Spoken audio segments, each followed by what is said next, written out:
Welcome to the Epic Gaming Night Podcast, a podcast about the stories and relationships board games create. I'm your host, Rick Cannon. With me today is Courtney. Hi. Adam. I'm also Kent. And Rob. Hold on. You can't throw in I'm also Kent. You're not actually Kent. Kent is playing Lorcana. He has abandoned us. Oh. Yeah. Yeah, what's up, everybody? If Kent doesn't come in on the stream with an all-win streak, it wasn't worth it. Yeah. We're going to replace him. Yeah, we're recruiting his rivals. For every loss, Courtney gets to cull 50 games. Oh. Wow.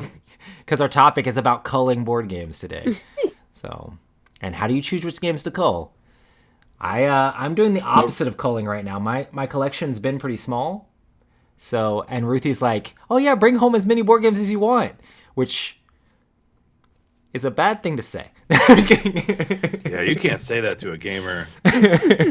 Yeah. They're starting to get stacks, man. Anyway, so I might be culling as well. But yeah, we were talking about Rob getting in new games before the podcast started. Yeah, I'm doing the opposite of culling, even though I did recently cull a couple of games. I'm excited. I don't want to say all the games because my mom now is a subscriber to this show. Uh-oh. And so is Marlo, and I don't want to get in trouble. She's gonna be making a list. She's like, okay, Mom, go watch the podcast. Every single time you hear Rob say something about a new game, write it down and let me know what You it start is. talking about it, and I'll text Marlo that the baby just fell down in the kitchen. To go. Yeah. Ready? 3. Yeah. No, my mom was like, Robbie, what is all this you're spending money on? What is all this stuff? What is all this? This is ridiculous. Robbie. I mean, you've only bought War of the Ring for the third time now, right? That's what you said? You know what? Investment. Hold on. If you want, we can say something else. You can just back up the bus over me. Listen, you can just go ahead and back it up. I am super proud of you, Rob. You bought my number 1 game of all time and my number 2 game of all time. That's all that matters. Marvel Champions and War of the Ring are my 2 favorite games. So that's a good investment. I thought so. I was like, you know what? Roy would be proud. I am proud. Yeah. Now we just need to play it. That's why. I don't know if I've he'd still ever never played War of the Ring. It's Me either. amazing. Yeah, never played it. It's me. I like it at 2-player. I've never played it beyond 2 players. I think 2 players is best. I love Lord of the Rings. Me now, too. I can't tell you. I'm not Stephen Colbert. I can't tell you, what Frodo's, mother's favorite penguin is or something like that. I'm not on that level of love it, but I love it. Every time the movies come on, it's one of those. It's Drogon, by the way. Yeah, Drogon. Do you think penguins exist in Lord of the Rings, in that universe? If Colbert knows. Somewhere in it, then I don't want to believe in it. If orcs can be on there, not penguins, come on. Yeah, that's a fair point. I'm pretty sure that's why all the elves were. There's literally walking trees, and you're telling me there can't be penguins in the the southern hemisphere. That's why all the elves were getting on the boats. They were going to visit the penguins. That's canon. That's canon. I'm pretty sure. It's totally canon. Yeah. That's just one of those guilty pleasures. Anytime I see it on TV or something, or anytime I'm scrolling through my movie collection and I see one of those, I just have to hit play. Oh my gosh. So. It's whenever I'm sick or I'm at home and I'm beat. It's you know what? I want to watch something I've seen 15 times or 20 times. Right. At least. And it's Lord of the Rings. I don't know. That movie gives me so much comfort. I have no idea why. You know why I bought it, actually? You want to know why I bought it? Here's the My daughter, a week ago, was like, hey, Dad, do you think one day we can watch Lord of the Rings? You think I'm getting old enough now? She's 10. She's about to turn 11. And, I don't want to scare her too bad. And I don't think the movie's really scary or anything like that. But I was just let's just wait. But she's like, Dad, I'd really love to watch Lord of the Rings. I know you really like it. I think it's time. And I was like, baby, first of all, I will buy you whatever you want right now. Yes. Let's talk, Mom. Tomorrow.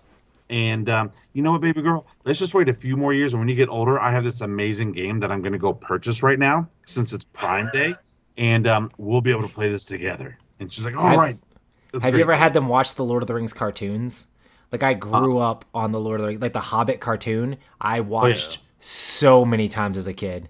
Like I love it. The Lord of the Rings cartoons are kind of like weird because they're made by two different companies. You have like the Lord of the Rings and then the Return of the King, and they don't actually line up, So Well, 3 years ago for my birthday, I invited a bunch of friends over, and we just watched the extended editions. We started at 10 a.m. and we got done around midnight. that's awesome. We used to It was do amazing. that. We used to do that for New Year's back in the day. Like every New Year's, we would watch, like New Year's Eve, we would watch all the Lord of the Rings, all the way up into midnight. Which is pretty fun. Yeah, like Adam said, you give me a sick day or a snow day, it's coming up. Yeah. So anyway. Yeah, Kent got me the 4K version for my birthday. I mean, I already had all the wow. extended editions and stuff, but he got me the 4K version.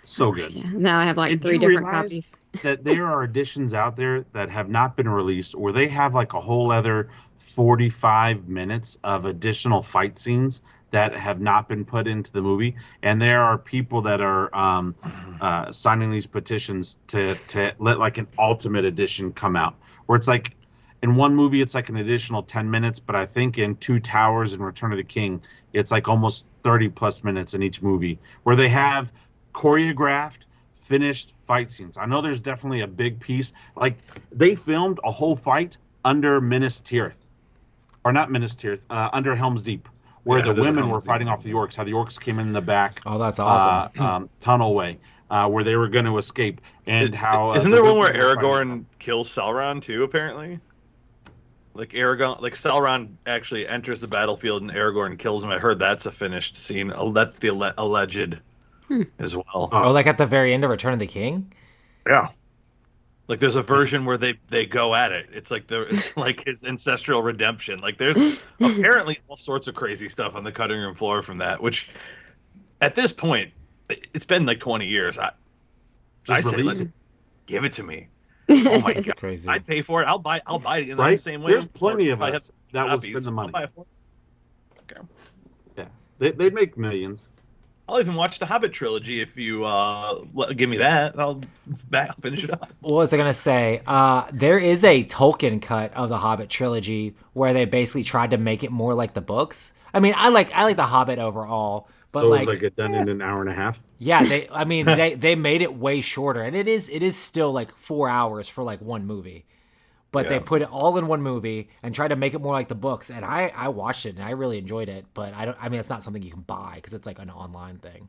I don't even know if you could find it now because it's been quite a few years since. Yeah, it might have got copyrighted down. That was the Phantom Edit used to be the big thing where you could watch all 3 Star Wars prequels. Remember? And they turned it into one like 3-hour movie, and it was like, oh man, this is solid. So Yeah, there's a guy.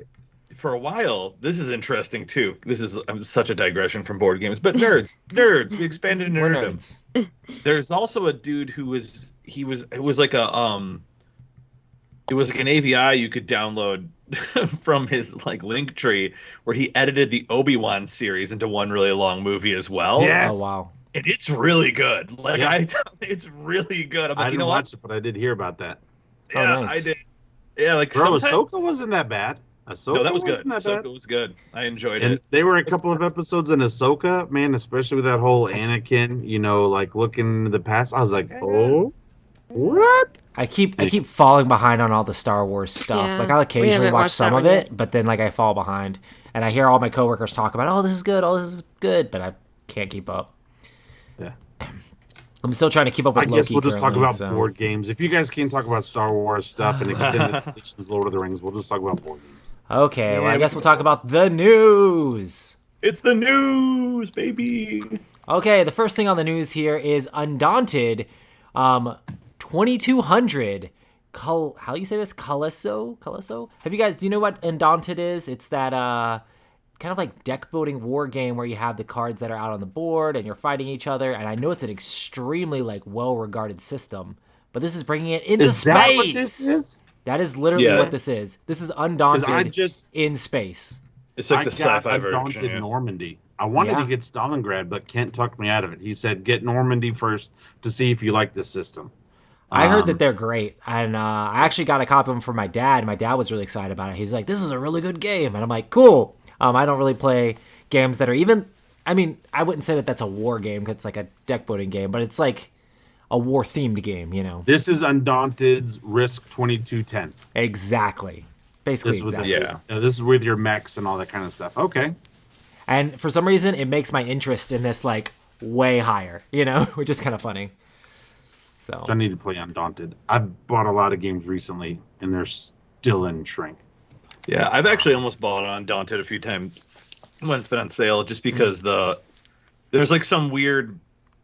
I don't know. There's something about that whole system being like card play and then card tiles to set up the maps or like the terrain, where it's like, this feels super easy to take around. Like you could like.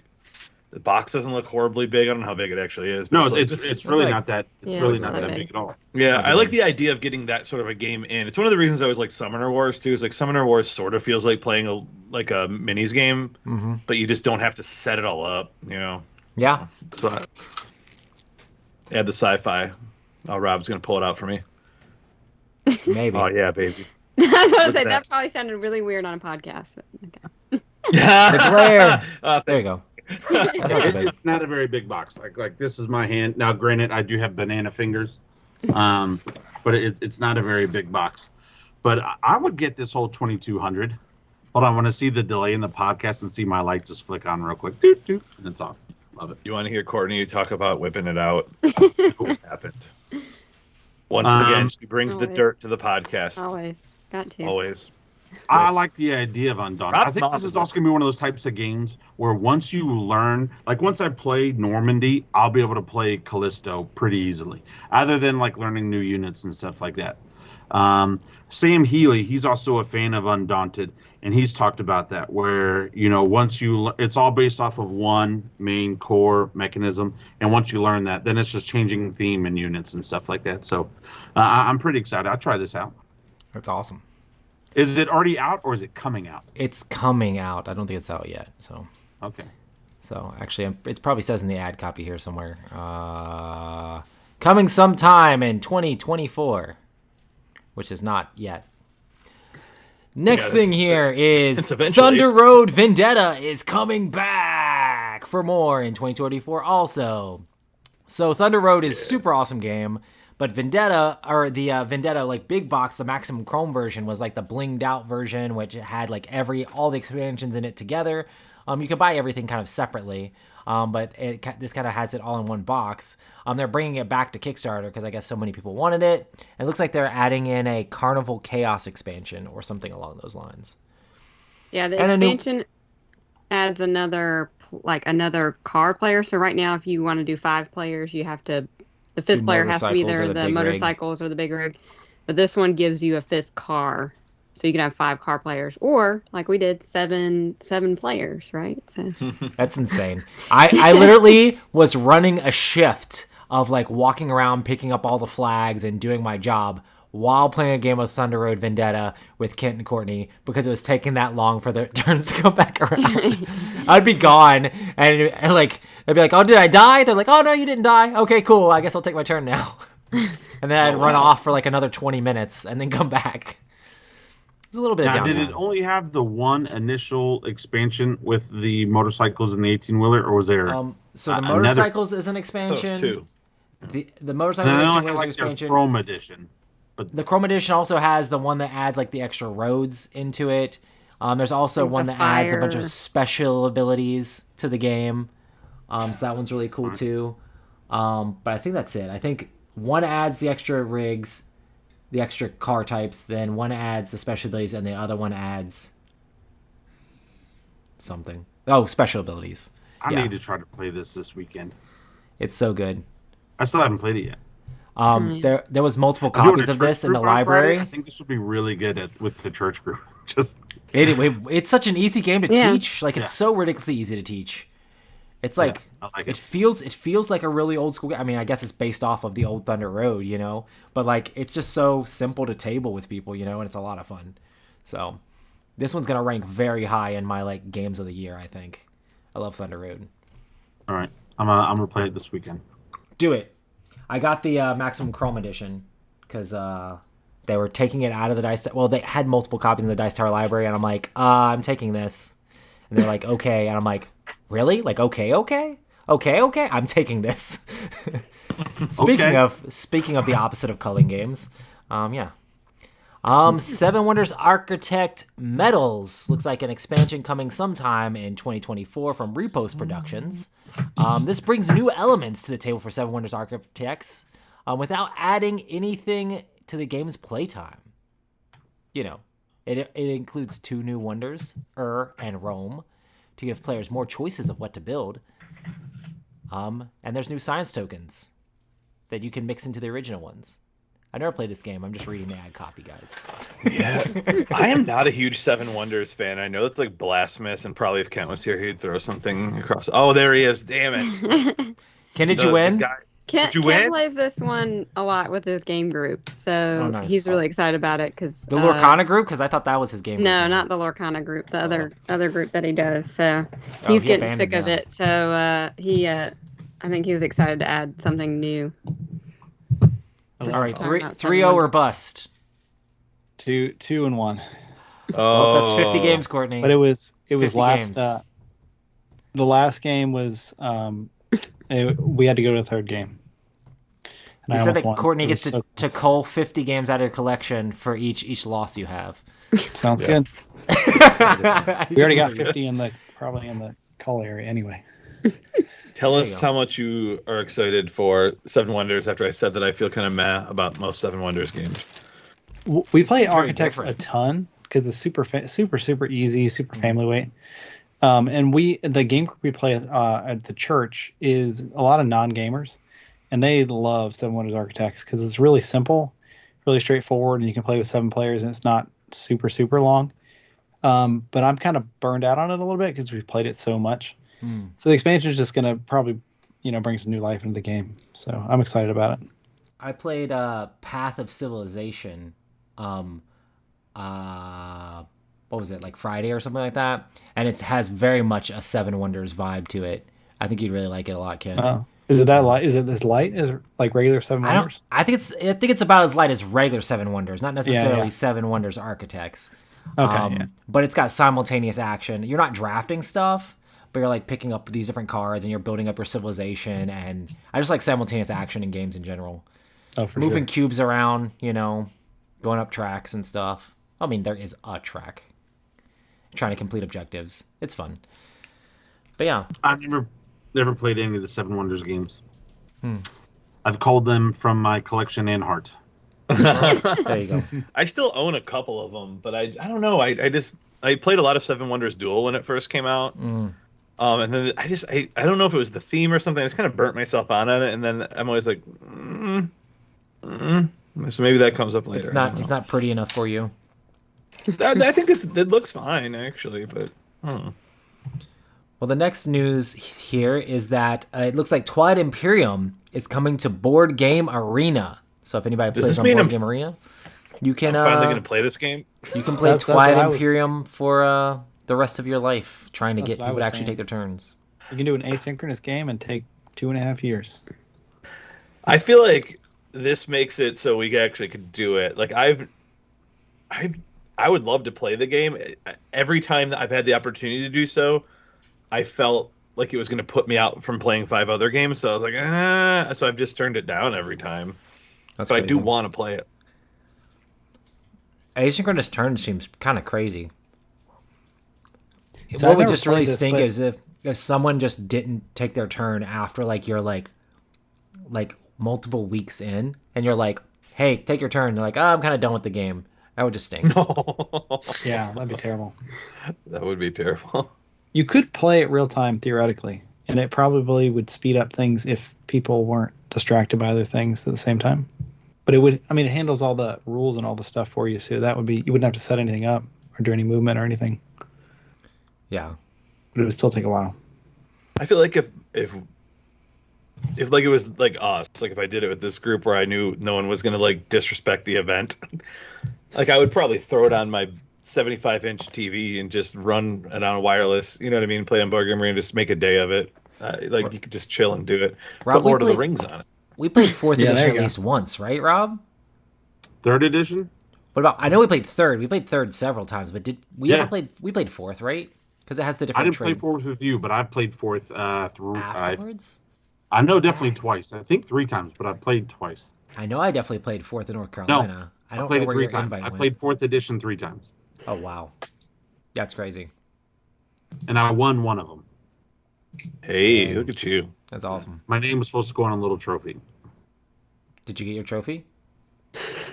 No, I don't think they expected me to win because it was like I was like the odd man out, and they're like, "Hey, yeah, man, we'll let you come into They had play." nameplates printed with everybody else's name except for yours. Well, yeah, they have like a little Megatall Rex thing made, and they have a trophy, and they just got to print off the names and stuff. But every time I see the guys, I'm like, "Hey, so have y'all printed off my name yet? Am I on the trophy yet?" But like one of them just had a baby recently, so like nothing. What kind of excuse is that? Really, right? It was awesome because on the last turn, everybody else came against me, but I had just enough cards. Like I couldn't do this again. I had just enough cards, and I played it perfectly.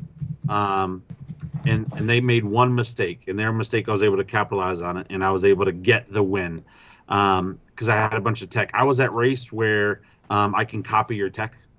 Oh, nice. Type of thing. Like the necrovirus or whatever? It's the one where, like, if you fly through my area or something, I don't even have to attack you or something. Oh, nice. Or it might have been the virus where I just attack you and I can copy your tech. And so I was doing stuff like that, and I had a bunch of tech. And that's what ended up saving my butt, is a lot of the tech boosted a lot of my things. And then I had plenty of cards to be able to fight back. That's awesome. It was amazing. And they were all mad, and they were all like, "Oh, man, we're going to..." Oh, and then his buddy, one of my guys' buddies, he was pretty upset. And then like a month later, he killed me at Root. But I don't compare Root to TI4, and I beat him at TI4. And if he's listening, I beat you. So, A win's a win. A win's a win. Hey, a Twilight Imperium win, it's a big deal. It is a big deal. It's hard It's a to pull very off. big deal. Yeah, I want to play it. Courtney, I want you to play so I can be humiliated. And then I know I'm not the only one. No, you guys would end up syncing up. No. You guys would end up being Team like Orange. Team Orange. Yeah, Team Orange Horse. Team Orange. Yeah. No, I can't commit that much time to one game. I don't think I could do it. I was gonna say, would you even be willing to play half? It just It's takes too long. not that bad. It's a long time. The thing that makes TI such Are you a long changing the game, news on the fly, Kent? it's the analysis Well, paralysis. I didn't know where you wanted to talk about your news, That's fine. I haven't talked about it yet.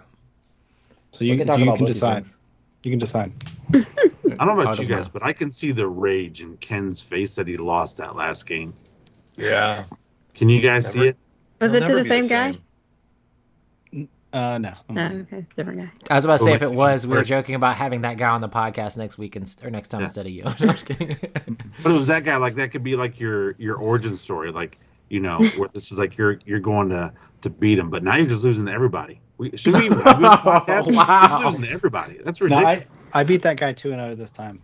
Oh, wow. That was good. Oh, Nice. It's the first matchup. Ooh. Yeah. SmackDown. Kent's ready for the Pro Tour. I feel like Kent needs like a Courtney finish just move like, when he beats oh. somebody. This He's weekend, like One Roy. Piece. Miami, I think at the hotel where the Dice Star Retreat was, is the biggest Lorcana tournament ever. Oh, the This weekend. TCG thing or whatever? Yeah. There's some other vendors, because I do like an anime booth or whatever, that said that they were doing that. That's kind of cool. But yeah. Okay, I guess we'll talk about both of these. The game just came out like 4 days ago. Yeah, I mean it's 250 people. It's not, but it's sold out though. I know, but all right. I mean it's not that big, but that's the biggest tournament they've had like in one location. It is good though. It's good to see that it's growing and it's growing Yeah. in community this quickly. Yeah. Do you like it better than Magic? It's easier. There's less to worry about. There's less now, tech building right? stuff going on. Well, the game is just simpler.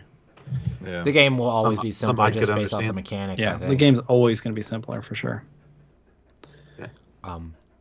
Next thing here is apparently Mr. Beast is into board games and played Dune Uprising in a tournament. And Did you let him win? Somehow he won. I wish. I didn't actually end up playing, Jimmy. I was at this event.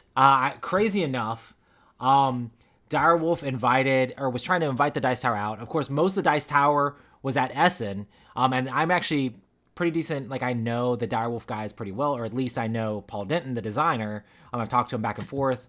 I met him several times. He came into the studio, and then also I played Last Light with him like super early on over Tabletop Simulator during COVID. And so they invited me out to this thing, like this super secret thing. You can't tell anybody, be hush hush, because who's there? Because it's very much Mr. Beast. If people don't know, he has literally the biggest YouTube channel, period. So like, as far as YouTube channels go, I mean, I guess maybe T-Series is bigger, which probably shouldn't be mentioned here. But there's like, as far as like individual YouTubers, he's like gigantic and his videos are super huge. So it's really cool that he's like into board games. And I got to hear some behind the scenes, like about how he's like liking different board games, from his crew. Apparently he's played things like Twilight Imperium, and they play, other games and things like that behind, like on their weekends, they play a lot of different board games, but the one that they're really, really digging on is Dune. So apparently the way this came about is the fact that like they were playing Dune so much, they're like, oh, like, we should just get the designer and publisher to come in and bring the new Dune game with them or whatever, so we could play that. It's like, I'm Mr. Beast, let's make it happen. So they got Direwolf to come down, and they're like, oh, we should just have a tournament of this just with like the best players in the world. And so they ended up just inviting a whole bunch of people from the Tabletop Simulator like community of Dune, and then the Gen Con world champion and like a French world champion of Dune, and had them all come in. And I was there as a media person, kind of like, I've played a bunch of Dune, not that much Dune. This is the most I've ever played a board game back to back to back to back to back. But it was cool because it was the new Dune Uprising, and Direwolf sent me a copy of it early that I was actually able to play with a couple of the guys who won the World Series of Board Gaming in Dune. And I held my own in that a little bit, which was kind of cool. But it's just really cool to have these different groups of guys that are just super, super into Dune, but then also the Mr. Beast crew there, then they were really, really big into board games as well. It's just cool to see people with such like notoriety in the YouTube community also like really big into board games. It's like, man, this could be a really big deal for board games in general, you know, if it gets out that like Mr. Beast loves board games. Because if you have young kids at all, you know who Mr. Beast is, because, you know, kids are obsessed with Mr. Beast and his stuff. So, and candy bars alone. Yeah, my kids were flipping out when they actually found out, which I didn't tell them about until actually after I got back, just to see their reaction in person. The video is cute. That was cute. Yeah, it's hilarious. Of Emma flipping out like, holy crap, that's Mr. Beast. She was like, wait, let me see that. It was so cute. Yeah, it was. But yeah. So he's really that good? Like, they didn't let him win? He is really, really good. The dude is super smart, and they play Dune constantly. And they said that they have like a league that they kind of do where they keep track of the different scores, and they kind of like go back and forth. And it was kind of surprising as far as like the fact that out of all the Mr. Beast people, like he was able to end up pulling it off. I mean, he got lucky in some aspects of it as well, just because like there's a lot of like different play in this new game of like just head to head, like battling off against those locations. But he knows the game very well, and he studied the game very well. But the rest of his crew also did, you know. So like all these guys were super fierce competitors, which is super fun to play against people at such high level, you know. But yeah, it was just really fun. That's awesome. But yeah, I got to hang out. So with how was Doom Imperium, like, or in Uprising? I mean, how do you like it compared to other Dune? I do have Dune Imperium as my actual thing to talk about, so I can also talk about like the game. It's definitely very much the same kind of game, but they added some new things into it. They added in some spies that allowed you to go to locations easier or draw cards easier. They added in these contracts where if you get those contracts, you go to different spaces and you can do stuff like that. Yeah, and then they added in these sandworms that if you are high enough in the Fremens, you can get these hooks where you can like add sandworms into battle, which can make the battles even more valuable if you actually win them. So there's all this crazy stuff added into the game, which makes it, this is definitely like, Dune is a gamer's game, period. But then Dune Uprising is just like another step above. It feels like Dune with an expansion added in already, you know, but it's still very much the same game. But yeah, it was solid. It was just really cool to see those guys. I want to tell a story that I was talking to Sean, who was part of the Mr. Beast team. He's like one of the producers there, and he was also part of a Mr. Beast video that they did where he had to stay in a circle for like 100 days or whatever. I saw that video. Yeah, he stayed in a circle for. he stayed in a circle for 100 days, and they brought in a house on a crane and all this stuff. Anyway, that guy was super into board games, and Mr. Beast, he joined the Mr. Beast team or whatever, and Mr. Beast found out that he was into board games, and he's like, you like board games? Come play Catan with us. And him and like his friends were like, Catan is cool and all, but we've kind of moved past Catan. It's like we actually kind of play good games now. and Jimmy was all like, what the crap? And he ended up calling him later on after thinking about this, like, let's go to Target and like go get a good game. And it's like, okay, and they jumped in the car and went to Target to go get a good game, and they all went into Target, and like Jimmy just kept getting swarmed by people, like trying to take pictures and sign autographs and all this stuff. They're like, Jimmy, go get back in the car. And then they end up getting Dune off the shelf and taking it back to their studio and playing Dune, and they just all really got hooked on Dune and just played it over and over and over and over and over again.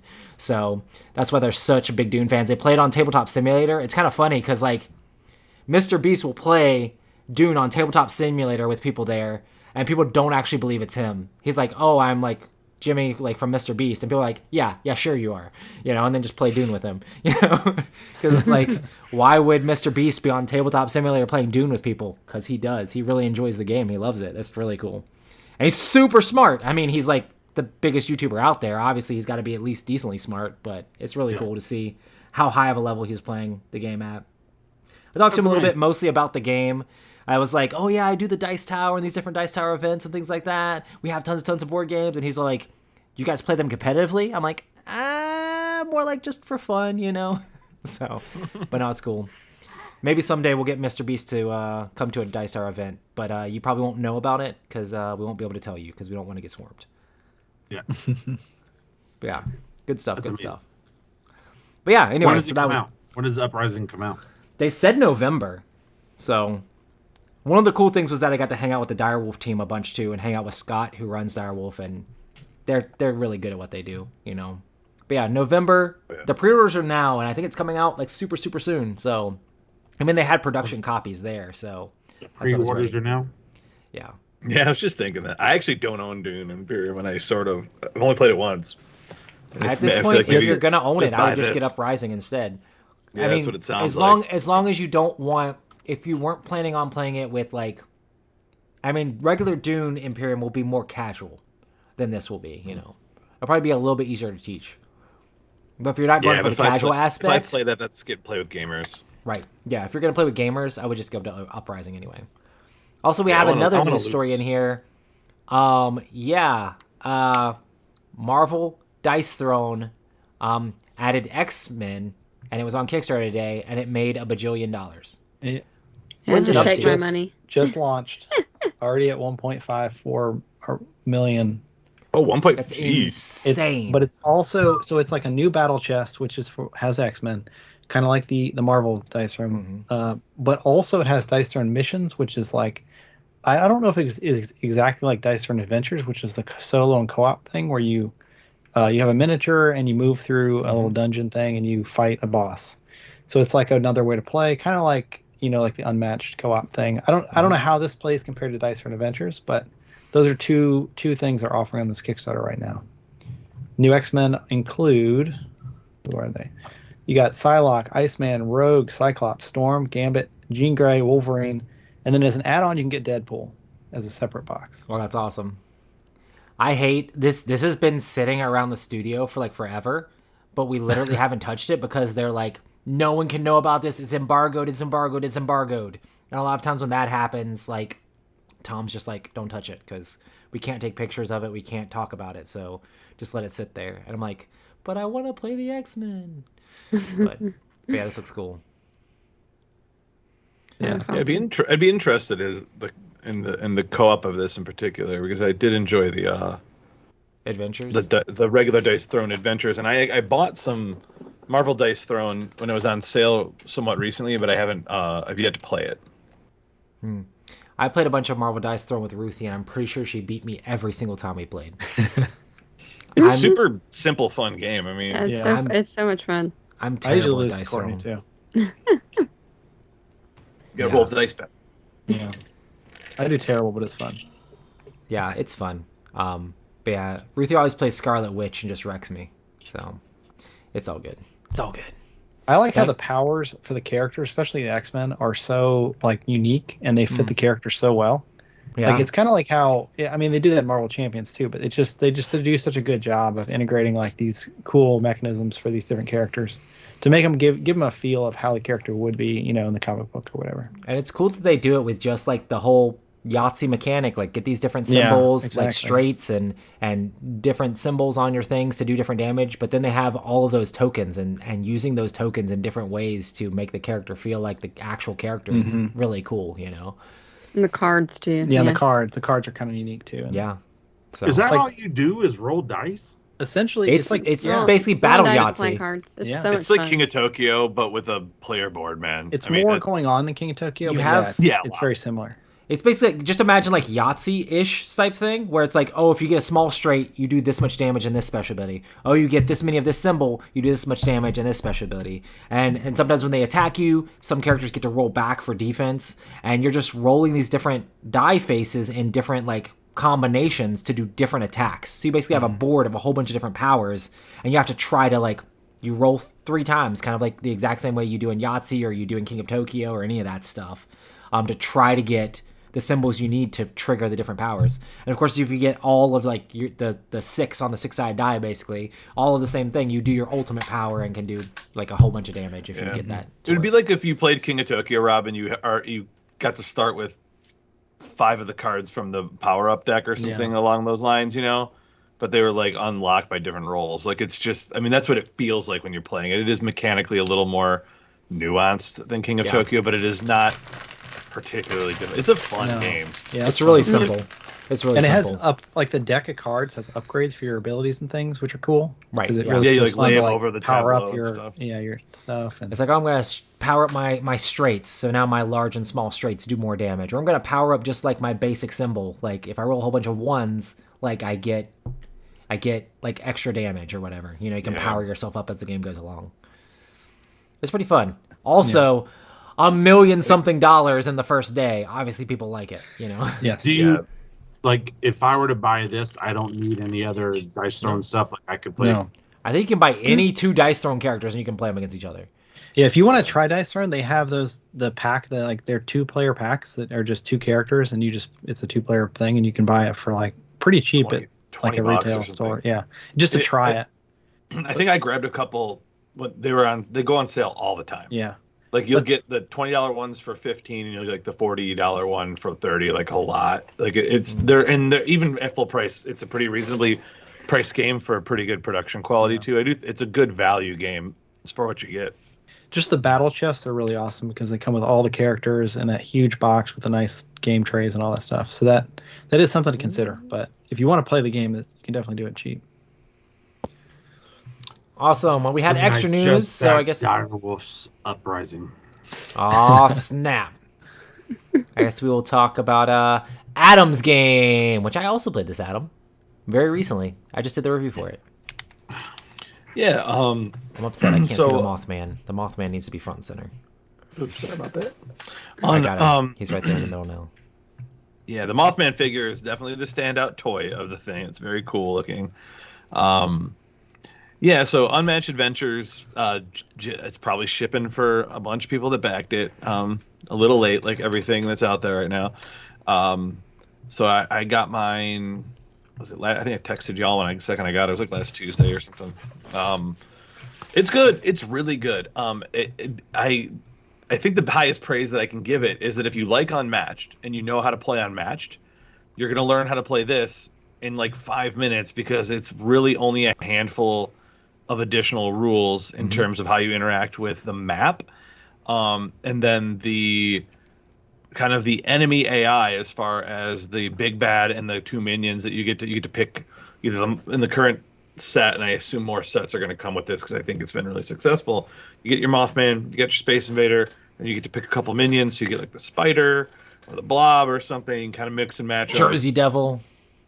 Yeah, there's a bunch of them, and the AI is really quite simple. If you've played anything like a CMON minis game or something, move towards the closest person, turn up their combat deck if they're going to attack you, and that's kind of the gist of it. There's some stuff on the map as far as like if the you know if the big bad like gets a certain amount of threat tokens, like with the moth, he'll break a bridge, and then if you break the bridge, you move the doom counter, and the doom counter thing kind of moves along. Like a lot of co-op games kind of have a doom counter, and every time that goes, you kind of trigger another thing with the little threat tokens.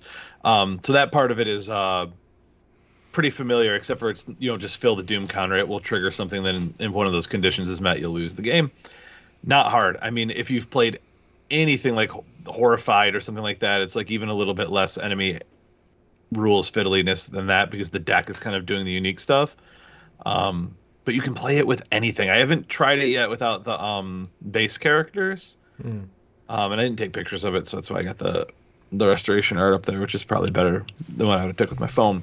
But I really, really want to play like Space Alien versus like T-Rex. Like I'm gonna do it this weekend, I think. Like it's just taking that ludicrous idea of like, what if Sinbad fought Dracula?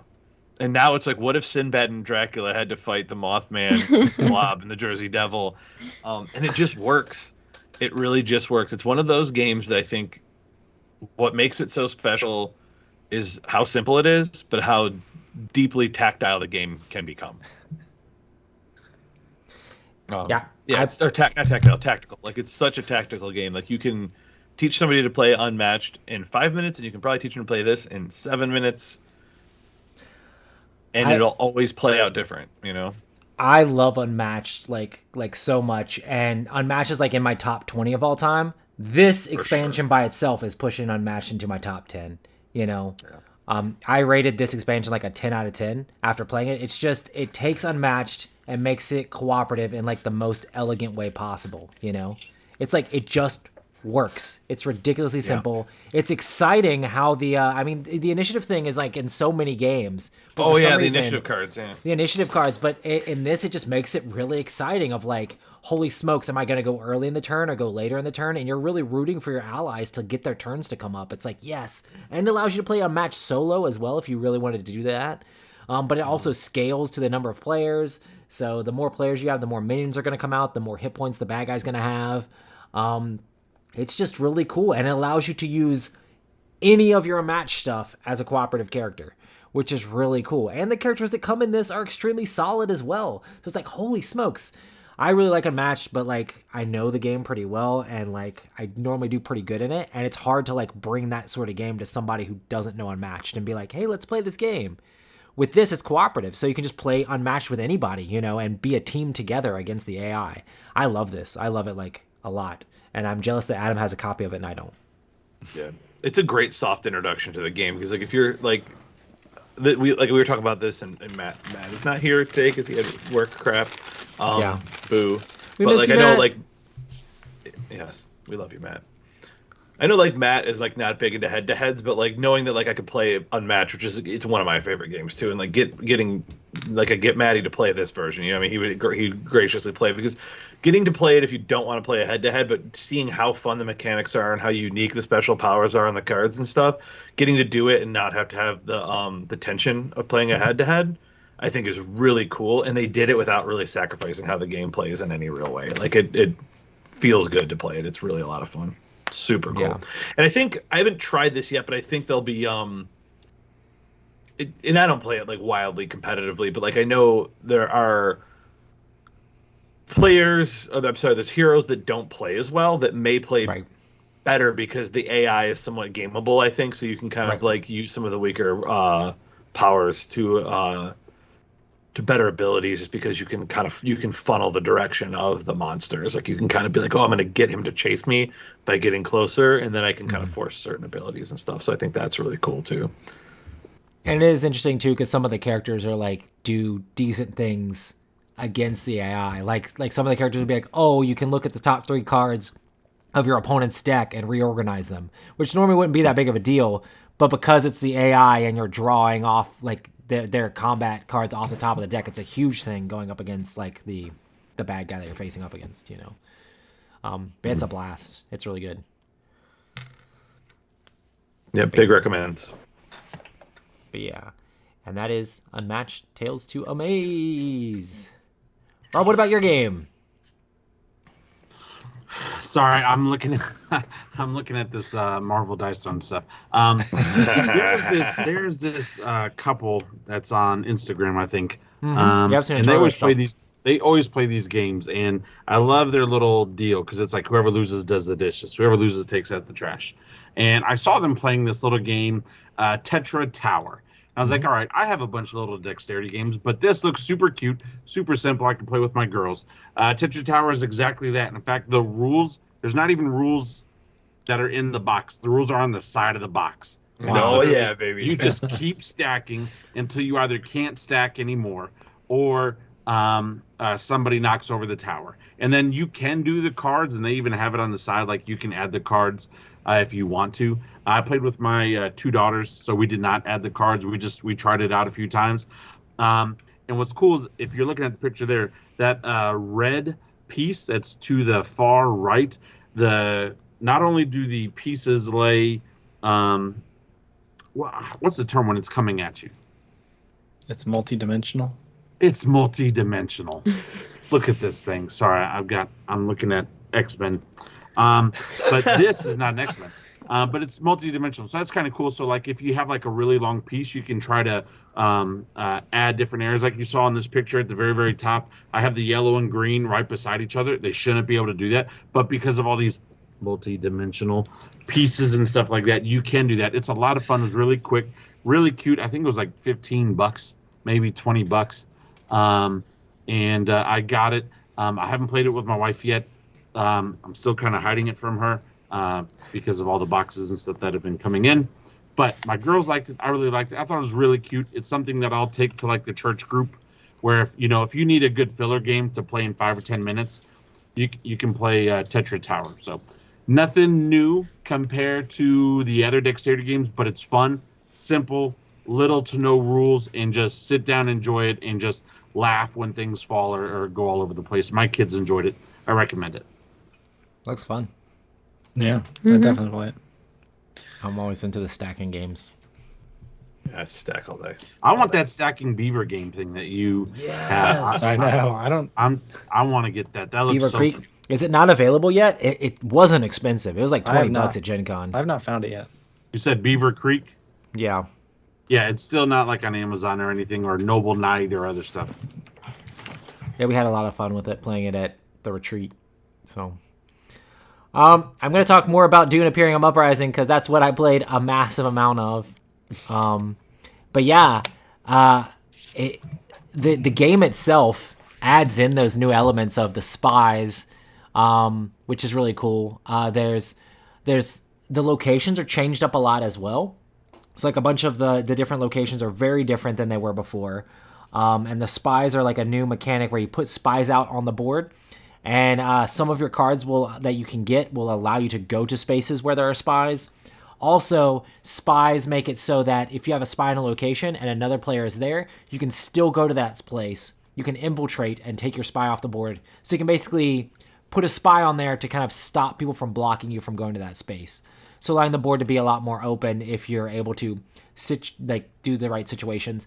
Tons and tons of different cards will trigger off of spies. Like there'll be cards that'll be like, hey, move up the influence track for each spy you have on like an influence track or something like that. There's all sorts of different things that do all sorts of cool combos with these cards. Also, if you go to a place with a spy and no one else is there, you can still take your spy off the board and draw an extra card, which can help you get to 9, which lets you get the spice much flows, which are a huge part of the game to give you a point. Then there are the Chalm contracts, which are like contracts you can get to, like, if you go to a harvesting space and harvest at least 4 spice, you get like a couple extra bucks, or you get some Solari or whatever. Or hey, you go to this space, you get to draw an extra card, or hey, you go to this space, you get to put extra people in battle, that sort of thing. There's a lot of interesting things in the game that can like allow you to get those extra benefits if you're able to kind of combo. I'm going here to take a contract, now I'm going to go here in the future and like double down on this space and get a bunch of extra bonuses for it. Also, there are sandworms in the game now that most of the locations now just give you rewards and don't actually give you points as much. There are later game ones that will give you points, but most of the early game ones don't actually give you victory points when you win them. There are icons on the cards that are like a crysknife a little mouse thing, and then a thopter or whatever, like the little flying vehicles. If you get 2 of the same symbol, you flip those over, and that counts as a point now. So basically, it makes certain people compete against other people, because if you have the correct symbols, you'll be battling against a person that also has that same symbol in their tableau. You'll be like, oh, he needs a crisp knife, and I have a crisp knife already. We're probably both going to be going after this location more than the other players. But even if you don't, there's a lot of things that you can still combo and play off of those cards to kind of like turn those into points in other ways. But yeah, they like ramped it up. Oh, another thing I was going to mention is if you have the sandworms in combat, you get double the rewards for winning a battle. So there's this whole thing of like, oh, dag, he has sandworms in the combat. He has extra strength there, but also we're going to try to do a bunch to like keep him from getting double the rewards. So it just adds this dynamic of like table talk and fighting off your opponents, because the battles really, really matter a lot, you know. Speaking of which, a lot of the ways that Mr. Beast won the game was the fact that he let the other people fight over stuff while he just did Spice Must Flows and kind of went in the back door a lot of times. But he did win very crucial battles to help him push him over the edge to like win a bunch of points. But yeah, there's very, very smart gameplay going on there, so it's pretty cool. But yeah, Dune Imperium Uprising, I would recommend it. And hey, Adam, if you don't have the first one, I would recommend just getting this one instead. Yeah, I feel like that's probably the move for me at this point. Yeah. It's so good, man. It's so good. If you like Dune, there's nothing here that you're not going to like, you know? It's just more Dune, you know? It was one of those things where like I didn't get it early on, and then it was hard to get for a while, and then I was like, well, now I think I'm just gonna wait and try to buy it with all the expansions. And then I heard this was coming out, and then I was like, all right, now I'm just gonna wait on this. It's the kind of game I like as far as all the mechanics that are in it, like the like the card driven area control stuff, and you know. So a couple more interesting things is that the Dune expansion is compatible with the like deluxe upgrade box. So you can basically have just the Dune Uprising and the upgrade box, and kind of like you can still use all that stuff together, which is kind of cool. Also, the first game is kind of like the first movie, and then Dune Uprising is basically like the second movie. And so you'll see characters and stuff from the second movie and more themes from the second movie in the second box, and the first box is more like the first movie, you know. So there's a little bit of spoilers for like the second movie and the whole game as it goes along, which is kind of cool. But yeah, that is Dune Uprising. It's a lot of fun. It was definitely a crazy, crazy experience. And I'm excited to maybe do it again. I don't know. We'll see. Gonna go up to hang out with Kent and Courtney in Greenville. Mm-hmm. Yeah, for sure. It was actually in Raleigh, so it's kind of not that close. But yeah, you know. It's not that far. Raleigh's not that far. Well, compared to Miami, for sure. Yeah. Yeah. Kent's game. All right, yeah, I think so. All right, so we both played Spellbook by Phil Walker Harding. Mm-hmm. This is a kind of a little bit above family weight, maybe family weight game, and it's thematically like you're doing things with magic. You've got a familiar. I don't know if you're like a wizard or some sort of person making spells. So you've got these cards that sit in front of you. Everybody's got the same number of cards and the same types of cards in front of them. And they're cards of different colors. And basically on your turn, you're going to be going through a day. And in a day, you do an action in the morning, an action in the midday, and an action in the evening. And basically, the actions you do initially are super basic. They're just like gaining these little materia resources, which is like little magic resources you spend to buy spells and things. Midday, usually you're taking your resources and putting it on your familiar. So you have a little familiar board that can hold different materia on it, and that's kind of like a game. It's a tracker for like the end of the game, and it's also points. And then at night you can buy a spell, or you can pay to activate a spell, basically. So when you have these spell cards in front of you, each of them have 3 tiers, and if you want to be able to use one of these spells, you got to spend the magic, the materia equal to the color, and then depending on what tier you want to activate the spell in, you pay higher. For the higher, the better the effect. So you're going to pay your magic, and you're going to get your spell ability, and then that's a new action you can do for like either morning, midday, or night. Just depends on the card. So some of those cards only work at night, some of them only work in the morning, and so on. And so instead of doing your like super basic action on a future turn, you could do just that one spell action. And so the thing about these spells is once you've activated a spell, you can't upgrade to a better version of the spell usually. But there's all sorts of different effects that these cards do. So it can get kind of crazy and combo-y depending on what set of cards you're using. And what order you activate your spells in. And really, it's just the game ramps up a lot as you play it. So it's going to start out really basic, super easy, and then as it goes on, you're going to be doing like this triggers this, and it's going to let me upgrade this thing, assuming the game doesn't end too quickly. So one of the things we ran into when we were playing this game is that you're going to be placing material on your little familiar, and that's pushes the end game. It gives you a lot of points, but also it like makes the game go by super fast. So we played this, I think, twice in like an hour or less, and it was fun, but it almost felt like too fast. It's one of those games where you're like, I want more turns, but it went by so quick. But anyway, it was cool, and I liked it, but I don't know if it's like my favorite Phil Walker Harding game. It's one I definitely want to try some more, just because the combinations of the cards can really change up how the game plays. And the art is nice, but it's really the only art in the game is just on these spell cards, but it looks great. The little materia tokens are really nice quality, like these little plastic, very tactile tokens. And it's worth checking out, I'd say. It's if you like the theme and if you want something maybe a little bit above family weight, it's probably worth checking out. And if you like Phil Walker Harding games, it's a decent one. It's probably not my favorite of his, but it's pretty good. Does it have much engine building in it, like comboing stuff together at all? Or? Only a little bit. It depends on how you have what cards come out. So some of them can kind of combo off each other, but it just depends on the cards, and it depends on what resources you get and stuff like that. But yeah, there's a little bit, but it's like a very, very light engine building kind of thing going on. Maybe it's like Res Arcana, like ultra light kind of. If you kind of know what that game's like. Gotcha. But yeah, it's fun, but it's I probably want a little bit more for an engine builder, but it's worth checking out. I'd say it's still kind of neat. Cool. So Spellbook. Courtney, being in North Carolina, is first in flight. Yeah. Yeah. Yeah, I mean, this is super thematic for being from North Carolina. So yeah. So obviously with this, it's having to deal with, the early development of flight. And it's kind of a neat game. It's got basically you have the board has this kind of rondelle circle where you're each taking actions. And, you can go further, but you can't go back kind of system. And each time you go around the board one time is like a year, and so the game usually lasts like four turns around the game, or it'll end when somebody gets a flight record of 40 or more.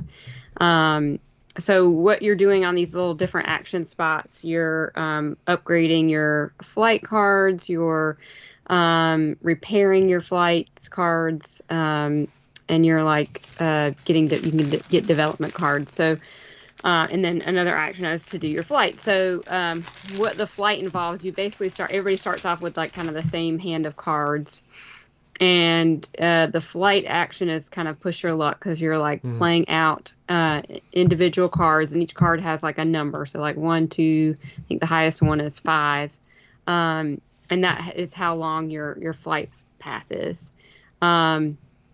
And you also start out with what they call developmental or flaw cards. I think they're called developmental flaw cards or something. Or design flaw cards. That's what they're called.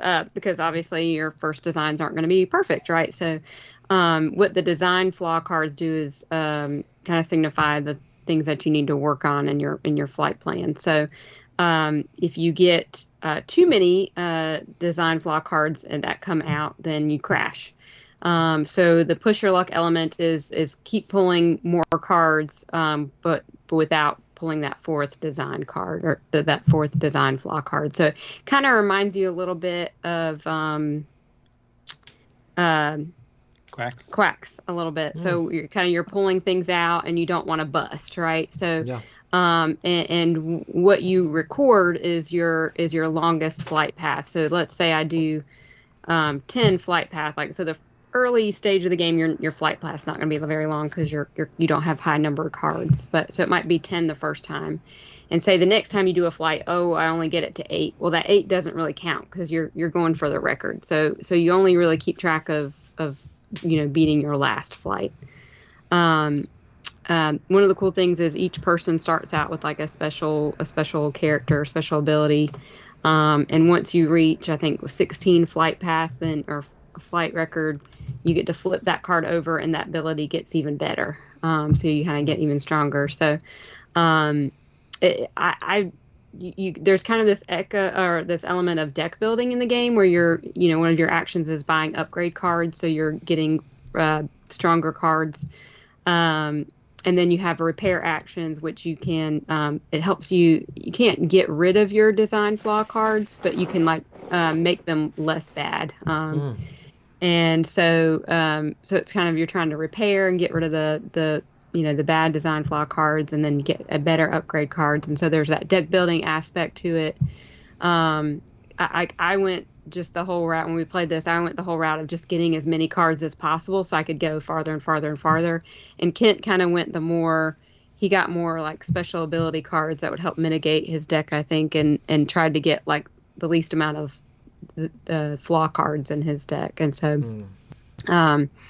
I think I was able to get out ahead a little bit faster just because I got some really lucky draws in those upgrade cards, because the funny thing about the deck building aspect is it's completely random, right? So you're just drawing cards off the top of the deck. You don't really know what you're getting. You're not buying a specific number or anything. So that aspect of it is a little bit random. And I think I really liked the game. I thought it was a lot of fun. I liked that push your luck aspect of saying, okay, I can try to go a little bit more. If you go too far and you get those 4 flaw cards, you crash, which isn't horrible. You still get to keep that record because you still went that far. But it kind of you lose basically your next turn. You like on the board where your pawns are, you lay down your character, and on your next turn you basically just pick your character back up, and then that's your turn. So there is kind of a bad thing about crashing, but it's not horrible. You still get to keep that record flight. So, but I think the one thing we both didn't like about it, I'm not a huge rondelle person, and they're just not my favorite game mechanism. And the thing with a 2-player rondelle, there is a third dummy player, but which is fine. But in any kind of rondelle, I find with 2 players, it's like, is it really worth it to go ahead a few extra spacers and let that other character get a few extra turns? Like, they get a few more actions than I do. So you end up kind of just going, okay, I'll go to the next action, go to the next action. And so sometimes you end up doing something you don't necessarily want to do, but just so that they don't get an extra action than you do. And so I think that wasn't it worked fine. And like I said, maybe it would be better with 3 or 4 players. That was kind of our least favorite aspect of the game, but I really liked the whole deck building and then push your luck mechanic with the flight cards and stuff. I thought that was a lot of fun.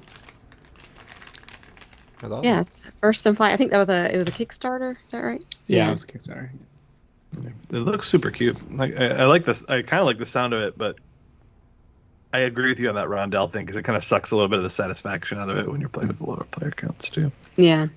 Production's amazing. It looks really good. It looks awesome. The cards were great. And one other thing it was the other issue we had a little bit with the game is it's one of those games where when someone's doing their flight turn, it's like, okay, let's pause the game and kind of see how your flight's going, and that can take some time. So there is a good bit of downtime when someone's doing a flight, which it's interesting and you can watch what they're doing, but it's more like, it kind of messes up the cadence of the game a little bit in some ways. Yeah, it's like, imagine if Quacks wasn't simultaneous, like if everybody had to take their turn and pull out of their bag at different times. It's like it worked well with 2 players because you didn't have as much downtime, but then I think the rondelle didn't work as well with 2 players. And I wonder if you played with higher player count, you might have some slowdown when people are doing flights. Interesting. What does it trigger the flights? Like there's when somebody lands on a flight space? There's like a flight action. There's a flight action. Yeah. They should have made the mechanic where like when like time it where everybody does the flights at the same time. That's what I was thinking. Yeah. But then you can't. It is kind of fun to see, kind of watch somebody and have them do their flight and like you're like crash, come on. The other part of it with the rondelle though is like if you take that flight action, then that means the other player can't take it, and that's really how you score points and get ahead in the game. So and if somebody had like a really good deck and they were really pushing for that 40, it's like you don't want to give them the opportunity to try again, right? You could take a flight action and it's not, even if your deck's not the grid, you could just do it to block them out of it, and then But I did, like I said, I really did like the game. I thought it was fun, but there were just some things that weren't perfect. It's really cute. I like the theme.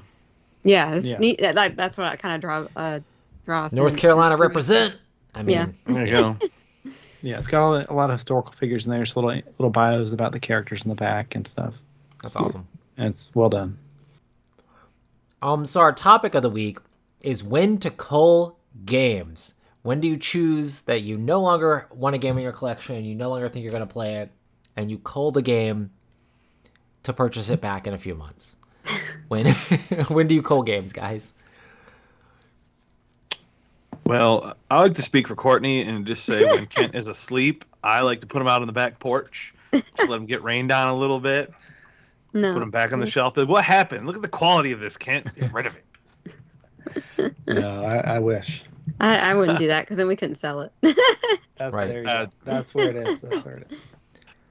We're like, I'm just gonna sneak this in the box, like when Kent's not looking. I don't do that either because, like I said, we were talking about this earlier, and I was like, he would just rebuy it. Like it would be pointless. Yeah, when you weren't here, she was like, it wouldn't even be worth that. He would just be like, well, I'll buy it again. Yeah. Just low key, just gonna buy it again. Yeah, I brought this up because I try to have a really moderate amount of games. I mean, moderate to your friends who aren't in the hobby is like I probably keep. I mean, this is nothing. Courtney's like, this is going to be like whatever is sitting in my house unboxed right now. But like, I probably keep between 350 and 400 games. Do you know what I mean? Like, probably less than 400 games. 350 games. And I'm starting to feel like it's a little bit too much. Like, I don't want to add shelves. If I look around my room, every one of the Calyxes in here, like all the cube shelves, have at least 6 or 7 board games on top of them. The shelf that's sitting right behind me has 6 or 7 board games on top of it.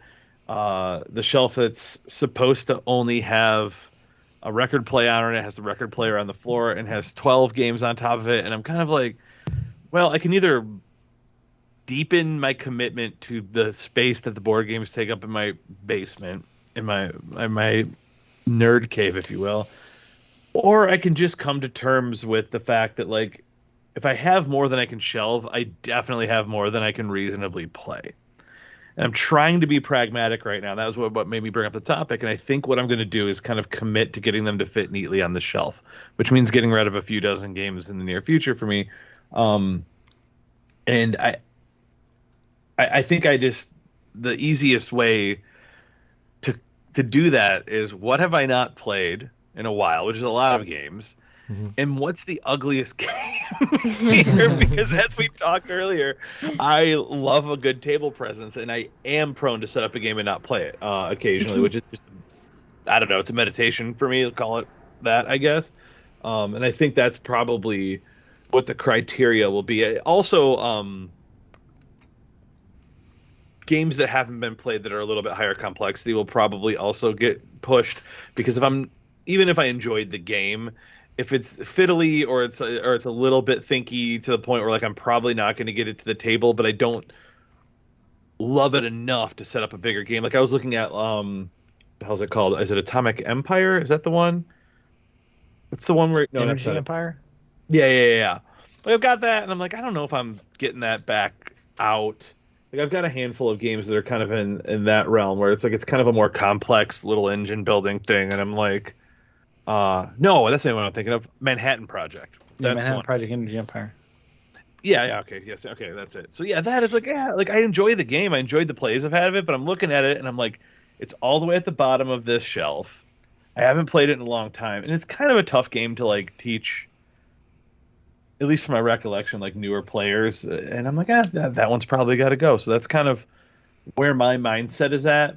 But I'll throw this to you guys and say this: the one thing that is a deterrent for me is in the last 5 years since I have moved to a more rural area, getting rid of games in person, which is much more convenient when I used to have bigger meetup groups I could go to. In a bigger meetup group, man, you could get rid of games and people would cash transaction. You don't have to ship it. I would be in a position where I would probably largely have to ship a lot of these because putting them on Facebook Market or taking them to the small meetup group that exists here is probably not going to result in me getting rid of them easily. And that's been my excuse for not calling. So. I used to, back when I lived in North Carolina, I used to make a list of all my games that I owned and try to like check them off and play through them. Like not necessarily every year, but be like at the end of the year, if there were games that I knew that I hadn't played, I would be like, do I want to play them? You know? And for me, it's like if I don't play a game and I don't feel like I want to play a game, that would be when I would like cull a game, you know? But yeah, for me now it's just like, does it spark joy? You know, there's so many games that's like, I know I'm not going to play my copy of Twilight Imperium anytime soon, even if I needed to. The Dice Tower has a copy of it, but like I love that game. It's really hard for me to get rid of games that I just really love and would love to see played. You know, even if I don't play it, it's going to be hard for me to get rid of it because I know that I really, really enjoy that game. One of the things that Ben said in chat is why not cull games to your local friends to keep them in the family. So even if you cull it, you still technically could play it. I've done that with my dad before. Like my dad has my copy of King of Tokyo. I guess it's not my copy anymore, but it's kind of my copy still. And sometimes I'll just games that will just like from the Dice Tower. I'll just be like, okay, I'm just gonna take this and give it to my dad because it'll stay at his house and he will never get rid of it. That's for sure. So. I just bought a copy of King of Tokyo. Oh, snap. Which version? The Super Monster version that comes with like 10 monsters or whatever. Monster Box. Oh, that's awesome. The Monster Box. Yeah. King of Tokyo is such a good game. That's good, yeah. Yeah, we've bought King of Tokyo twice because I think we sold our first copy and then Kent bought it. Did you get the Dark Edition? I have that too. We have that one too. Wow. King of Tokyo is such a great game though because that's one you never call that because it's like that's such an easy intro game. Hey, you got 30 minutes. You want to learn how to play a dice rolling game? And now I feel like I wish that I had it because if I actually want to play King of Tokyo, I have to do the chore of walking over to the other room and picking it up off the shelf and bringing it home and writing it on a whiteboard that I have it. Such a pain. Get the Dark Edition if you get one. I think Dark Edition is actually just having, I forget what it's called, but that little corruption track kind of adds a little bit to it without. You can get that as an expansion too. Oh, you can? Oh, yeah. I actually didn't know that. It's very small. It's like $5 or something. Ruthie really likes King of Tokyo. Dark Edition looks cool. It'd be cool to play on like Halloween coming up here next week. Like it's got the vibe is more sinister, even though the gameplay is almost 100% the same. You get those big chunky orange dice with the Halloween. Yeah, I have those ones with all the expansion. I have every stupid piece of cardboard from the original edition of that game. What about your culling, Rob? Insert. Culling, I will cull a game if I'm moving and I don't want to pack up a bunch of stuff. I've moved a lot in my life. So that's like that was the last time I did my major culling is when we bought this house. I sold like 150 games because it was like 3 or 4 boxes that I didn't want to have to, or maybe even more than that. I don't want to have to pack up. But now, like I recently called Nemesis, and I'm still hurt about it. I called Nemesis, and I called Nemesis Lockdown. It was like 10 o'clock at night, and I was like, man, I'm never going to play this game. I said I want to. I think this game is gorgeous. I love the idea of this game, but there's just too much happening. And like the people in my life that I play games with now, outside of like Kent and Courtney and Adam and Matt, like I don't see you guys enough. And Nemesis was taking up so much shelf space because I had a bunch of it. And so I was like, man, you know what? let me just take some pictures and just throw it up on Marketplace to see if I could sell it. And within like 10 minutes, I had like multiple offers. I was like, crap, did I undersell? Did I need to add a number or a zero? Like, this is ridiculous. Like, I have all the game mats. I had all the stuff. I had the expansions and stuff. And so, like, I put it on Marketplace, and within an hour, it was sold. But I sold it because of the complexity. I think it's not a hard game to play once you start playing. But it's one of those games where you need a good solid hour to set it up, then a good solid 45 minutes, 30 to 45 minutes to explain it, because there's a lot going on in that game. And then you got a 2+ hour game, and then you got another hour plus of setting it up. You almost have setup and teardown as much as you play. Now, also, like Adam, I find it very therapeutic to set up a game. The problem with Nemesis is it was almost giving me a little bit of anxiety setting it up, because I was like, crap, I don't want to lose something. I don't want to forget a rule. I don't want to forget an expansion. Like, there's so much that's going on in the game. And I think what ruined Nemesis for me was the fact that they came out with the online edition, and that will help me cull a game. If it's a good game that I can play online, especially like Nemesis that comes with 1,000 pieces, and now I don't have to track all that kind of stuff. So, because we started this small board game group at our church, Kent was going to his with his brother-in-law and stuff, and it just inspired me, and so I thought I'd start one. I've been buying, that's why I bought, King of Tokyo. I've been buying more games that I can set up to people who've never played games before. Yeah. And can we play quickly, and can I get them in? And let me tell you, man, at our last group, we have this woman, I won't mention her name. She's an older woman. I thought her and I were about to fight, and it was amazing. I loved it, and she loved it too. She was feisty, and she was in my face. And even the next Sunday when we were at church, she was like, next time I'm going to take you down. And I'm like, yes, let's do this. And so I'm excited for that. I'm looking for games like that in my life where I can get people like that into the board game hobby. And so calling's kind of tough because it's also just pride, if I'm just being completely honest. Like, I like looking at my wall. I like when people come over to my house and they're like, wow, you're a dork and you spend way too much money on stuff I'll never touch. And I'm like, yeah, I am. And it's amazing. And you know what? It's mine. And so, like, there's a little bit of that. But the other thing that makes culling hard, too, is, like, my kids. Like, I'm raising 2 nerds, and I love them so much. They're so freaking amazing. And, like, they're wanting to play these games and do this stuff. And so it makes it harder to get rid of something when they're like, hey, Dad, can we play this? Hey, Dad, when will I be old enough to try this game? Mm-hmm. When will I be big enough where we can do this? Like, even my youngest, she's like, Dad, can we play Stuffed Fables? And I'm like, 6, not just yet. If you're ADD, like, if you could sit down for more than an hour and play a couple scenarios, then yeah. But, like, I'm excited about that kind of stuff. So it's hard for me to get rid of stuff. And I'm a little opposite of Adam. I'll just keep buying shelves. Because my basement is still, for the most part, unfinished. So I have plenty of wall space. So, like, oh, babe, I need to go to Lowe's, or I need to go to IKEA. I got to buy another shelving system, another shelving unit.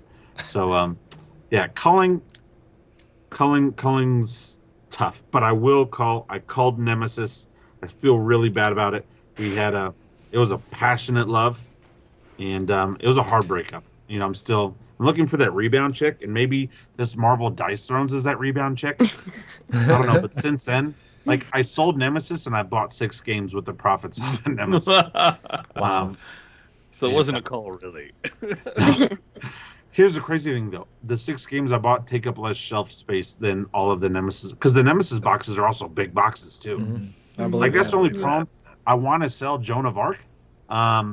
Because I've only played it once, and that was a skirmish. But I use half of that stuff for my D&D, so I'm like, I can't ever get rid of this stuff. This is not Joan of Arc anymore. This is just D&D. Like, And then what happens when somebody asks where the certain knight is that you've been using in the campaign? You're like, oh dang, I still have that guy. My bad.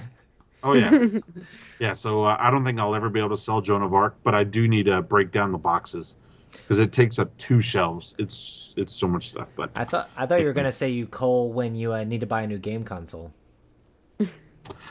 I bought those games back. Wait, what? Like I sold a couple games and I just bought them back. Wow. Okay then. Like on my BGG, it's funny because I'll go to it, or even Amazon. Amazon did this to me on War of the Ring. Amazon, because it was in my wish list, and it says owned twice. Like it has, no! It said like owned twice. You want to buy again? I was like, shut up, Amazon. Yes, I'm gonna buy it right now. And I bought like all the expansions and everything. So it is what it is. It is what it is. What it is. Hey, living the dream, making it happen. But I'm also excited to play Northgard, which I bought from Kent and Courtney. So if you guys ever want to Cull games, call me. It looks amazing. The minis look amazing, and it's right up my alley. I do wonder. There's also that does not seem like a Kent and Courtney game at all, though. It's very take that. It's very mean. But I could see you digging on it, Rob. It looks great. It looks like what I want it to look. I love the art for the Vikings. They look like these like little just chunky dudes, almost like a computer game, like a little meeple running around. Game. Yeah, it's like an app. Like it looks like an app game. Yeah, it looks great. And so I saw that and I was like, man, I really want that game. And then Kent sold that to me, and I bought a bunch of games. I don't know, opposite of Culling. I bought games I know there's a 95% chance I'll never play, but the box is so big. Like for example, I bought Horus's Heresy. Brand new in Shrink. I'll probably never play that game. Probably never. But it looks so amazing. It looks so gorgeous. And it's just one of those things where it's like, wow, like I want to be able to say I have that game. Or there's this one that I really want to play, Age of Conquest. It's like this old European Mediterranean, like the Italia, basically the Roman Empire, Northern Africa and stuff. And you are who can win so much. It looks amazing, and the playmat is 4 feet by 3 feet. It's not even playmat. The board, just the board itself, is 4 feet by 3 feet. You don't find a lot of older games that have boards that big, right? And the artwork is. I want to play it. I'll probably never play it, but I want to play it. So our next show needs to be, not calling, but like intervention. I was saying. I'm also, and this is Adam's fault. I'm now justifying buying games because I'm like, hey, if they come with expansions, I can just cut out the artwork and put it on my wall. Babe, it's art. I'm not buying games. I'm buying art. There you go. This is art. So yeah, we'll see. I'm all over the place. I wasn't used to having a significant other that's just like, oh, wait, what? You could bring that game home? Yeah, bring that game home. Yeah. Oh, wait, what? You could bring that game home? Yeah, get it. I was like, what do you think about this game? Which one of these should I bring home? Oh, take all of them. And I was like, oh, dang, I'm starting to like... I used to have all of my Rune Wars miniatures across the top of my game shelf, and I had to take all those down because now the games are just stacked on top of my Calyx shelf. So, and I'm like, what do I do? Do I cull stuff and get rid of things? But I look at it and I'm like, I don't know what I want to get rid of, or do I just have to do like Rob said and figure out how to get another shelf and start filling that up, Well, see, I love what Ben said. Like, because of like that older lady in the game group, and we're actually meeting again on Friday, and she's already asked, can I bring my granddaughter? And her granddaughter's my daughter's age. She's about 10. And I've already got people messaging me, hey, are you guys meeting up Friday? Can we come play? I love the idea of like, okay, some of these games that I'm probably not going to play, like one of the games we were talking about earlier, Seven Ronin. The artwork looks cool.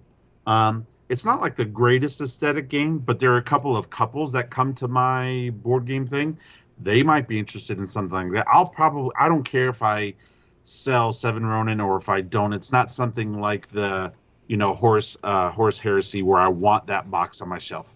Like I like the idea of like, okay, let me like pay it forward in a way, give it to somebody else. I think that's cool because also, and this is how selfish my brain is and how selfish I go. I'm like, I still own the game. I'm just letting you permanently borrow it, right? And like we're friends, so like you need to bring my copy of the game, even though I'm going to give it to you.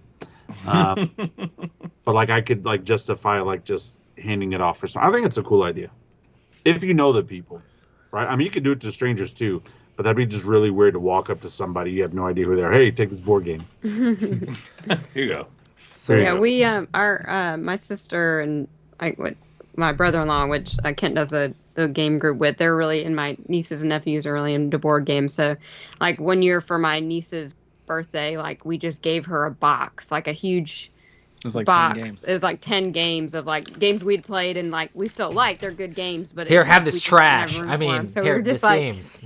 we thought games like, I think like one of them was like she's just finished like the Harry Potter game, so like, or a Harry Potter book, so like one of them was like Harry Potter Hogwarts Battle and stuff like that. Yeah. So it's like games we knew we weren't going to play again, that we liked, and so we just, instead of getting her a birthday present, we just gave her a box of like 10 games, and she was loving it. She just thought it was the best thing ever. So It's a great idea. And technically, I mean, they live, right across town. So yes, if I really wanted to play that game again, I'd just be like, oh, can I borrow that back? And, I'll give it back to you. But so that is kind of a nice way to call games, but still have them kind of available. So if we feel like we regretted it, we could still potentially play it again if we wanted to.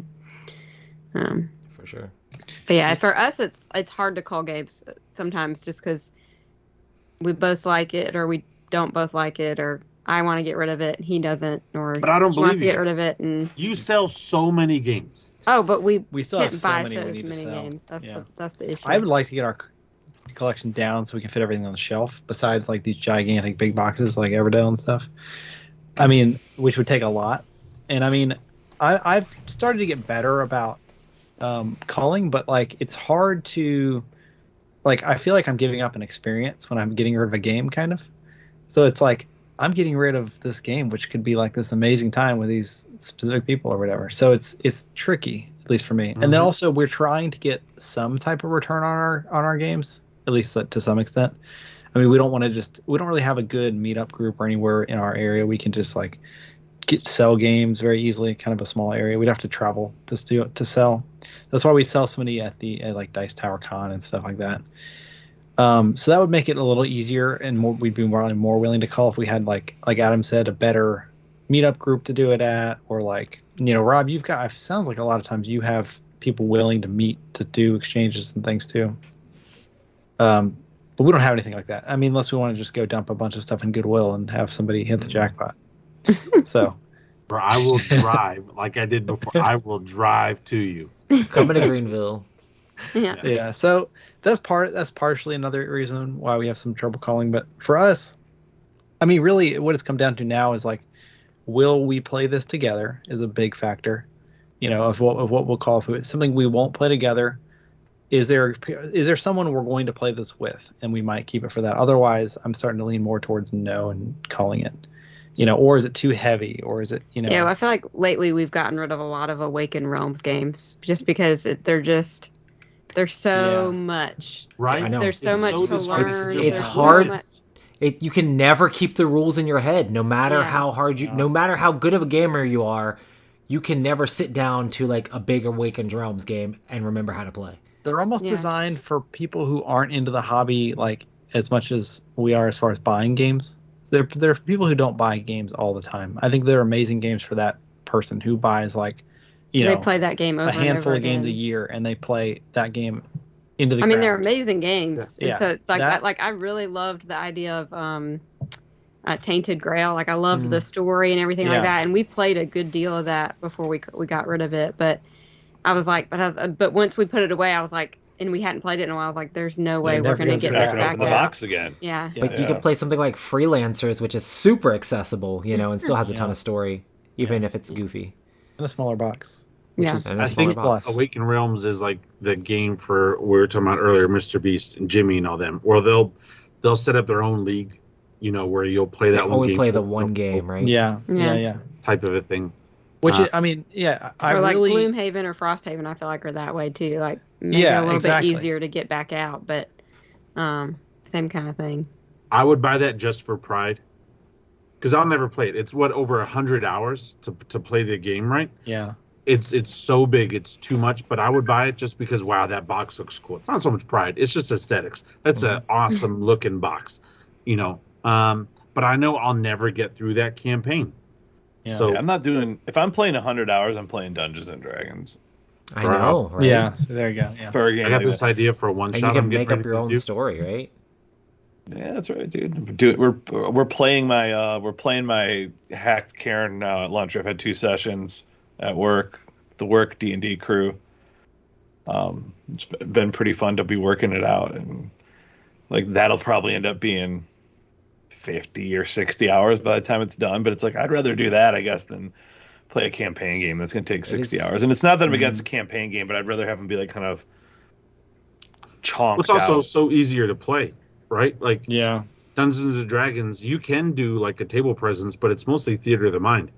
If you're going to do a Gloomhaven, that's a huge box and a lot of stuff you got to move around and set up. Like it's not like a couple of books and a notepad. Yeah, makes a big difference.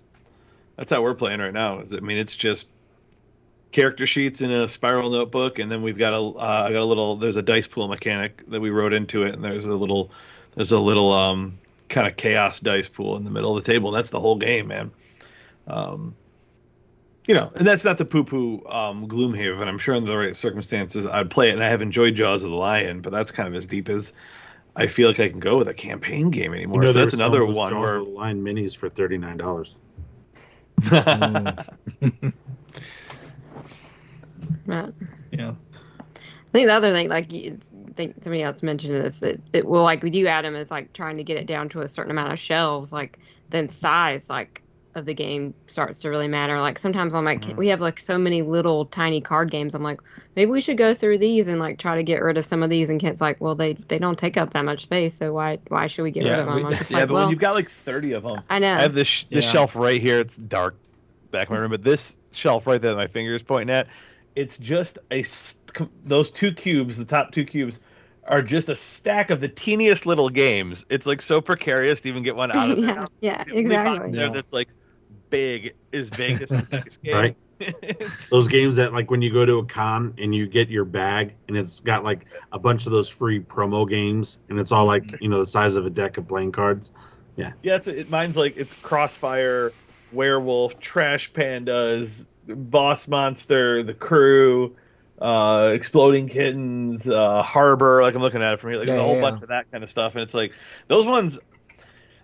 I'm kind of with you, Kent. Though, like they don't take up a lot of space, and they also tend to travel and play well in really short circumstances. Exactly. Like go to my in-laws. And all those games you said were just very, very different games. They were not the same thing, even a little bit. But getting rid of like a Nemesis versus like even 10 of those games is like still a huge. It makes a huge impact for shelf space, especially if that's where you're focusing on, which we need to for sure. Yeah, that's what's driven me away from Kickstarter too. Is I've gotten really good about not kickstarting, in particular things that I even know that I'll end up buying. Like I didn't kickstart the last few Zombicide things. The one like the what's the Marvel the wall? What? Oh, the Great Wall. Like the Great Wall. I know White Death. Was it White Death? White Death. The White Death. Yeah. I didn't kickstart it. I really, really wanted to. I've got all of the medieval stuff, and I'm like, you know what though? I'm not going to get enough of it to the table, and I know that even by the time I get my hands on the retail version of it, it's still going to be a lot of plastic for $80 or $90. So I'm just kind of sitting on it, and that will prevent me from ending up wanting to call it out. And I know Rob's like, no way would I ever do that with Zombicide, but that's kind of how I've started to approach some of those. Is that I've already got more Zombicide than I ever get to the table, and I've done some crazy stuff this year. Like I did a 9-tile game. Like 6 months ago. It was insane. It was a great time, but I still didn't get it all out. So I think that helps prevent you from having to call on those things too. I'm so excited for Zombicide Deceased, bro. I can't wait to see what the miniatures look like. It's gonna be cool, bro. Yeah. And I did back White Death. And here's another problem. Now that my wife is getting more into board games and my daughters are getting more into board games, and we started this group at our church. Like speaking of Kickstarter, I had a couple of games that I brought with me that had some extra stuff in it. And people were like, oh, what's all this stuff? And my wife's like, oh, my husband backed that on Kickstarter. And they're like, oh, what's Kickstarter? And it's like, and then she starts explaining where I've trained her well.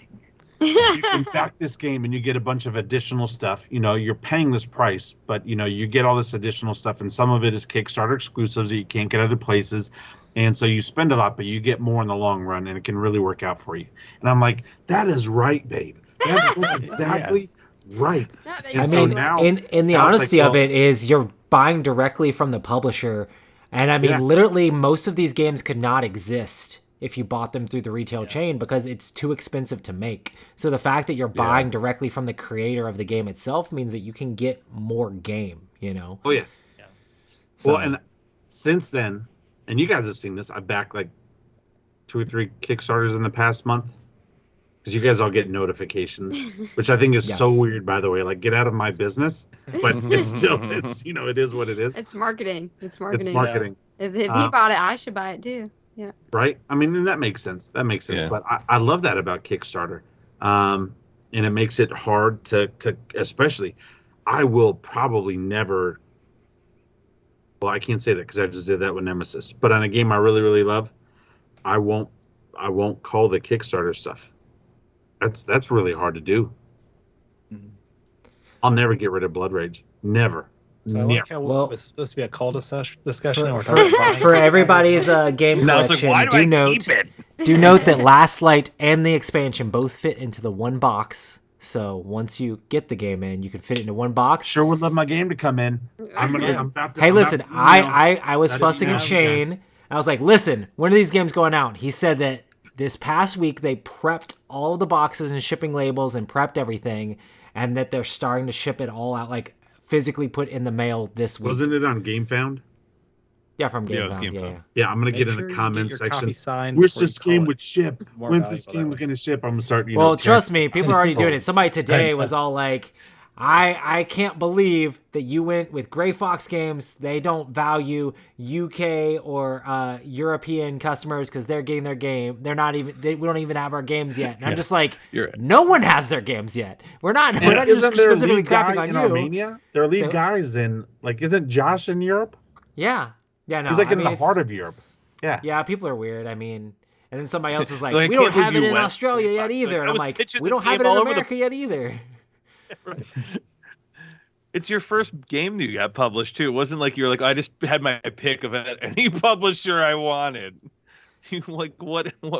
I love that comment. Hey guy. Wow, hey Roy, he really spent his entire adult life making this happen. Yeah, and if you were going back and forth. Some people were in there at least defending it, being like, well, I mean, nobody has theirs yet, and it's about to come out, and like everybody's delayed, and blah, blah, blah, that sort of thing. But, people get cranky. But I will be excited when I start seeing people being like, I got my first one. So if you live close to St. Louis, might be soon, I'm excited. He said they're going to be pumping out at least 700 copies a week or something along those lines, So that's pretty good because that means, like, shouldn't be too bad, hopefully. And that's just the U.S. people. And there's a ton that went to Australia already and tons that went to Europe and tons that went to Asia and stuff like that. So they should be able to pump out all the U.S. stuff pretty quickly, I would think, within the next couple weeks. It's just got to do good enough to get back out again and then get into retail. And then people can just go buy the cardboard version. I mean, we did have a bunch of retail copies that are going into distribution, but it's not that many, And I think Game Nerds bought a ton of those, so we'll see. Because Game Nerds saw how well the game did at Gen Con, and they're like, hey, how about you just give us a bunch of those? So we'll see. Fun fact, my middle name is now Game Nerds. Well, Rob has all the copies of Last Light. Please email Rob Newman at epicgamingnight.com. Maximum profit. That's already passed. Passed. What was it? $500 was the most it sold, or $300 something or something crazy like that. The regular the deluxe version and the expansion together sold for like $550. Just the base game sold for $350, but it had my signature on it, which makes me think like these people coming up to me and asking for my signature just so they could sell it on eBay. In some ways, it's kind of like, oh, scalpers. On the other way, it's like, this is kind of cool. Yeah. I'm going to play my copy with Roy, get him to sign it, take a picture, and then sell it for $1,500. Yeah, there you go. The picture or the game? Both. I'm just going to slide it into the box, and I'm going to sell it to Mark Kale. Yeah. Mark Kale. Oh. Yeah, I did play Last Light with Mr. Beast's producer and several of his game group friends, and they said that they're definitely going to be trying to play the game with Mr. Beast. I'm like, dude, if you guys get a picture of that, if he gets his copy before me. Hey, Rob. I mean, I get it. I get it. Hey, Rob. But if he gets his copy before me. Hey, Rob. His copy's already in the mail. All right, guys. See ya. Bye. Listen, That's just business. I need you. I Right need. there. He hung up. Yeah. Rob's copy could also be in the mail. I didn't say Rob's wasn't in the mail. I don't know. Rob's copy is not in the mail. He said that he was shipping them out this week. Your copy could be in the mail. What are we, Tuesday? He should have some copies in the mail already. Let me message Shane. I mean, I'll be like, hey, there's this guy that worked at your booth once for one day. He demoed Champions of Midgard. Priority, top of the list. Robert Newman. I sold a bunch of copies of Champions. They actually sold out. I'm not trying to brag, but they actually sold out of all their copies that day of what they had in the store. I sold them all. Do you know how fast the copies of Last Light sold at the booth? You're a salesman. So You're a hero. I mean, I know you don't want to say it. A Norse hero. Yeah, a Norse hero. Yeah. It's fun. Yeah, thank you, Ben. You mean my 7 subscribers, 3 of them being my family, won't do it?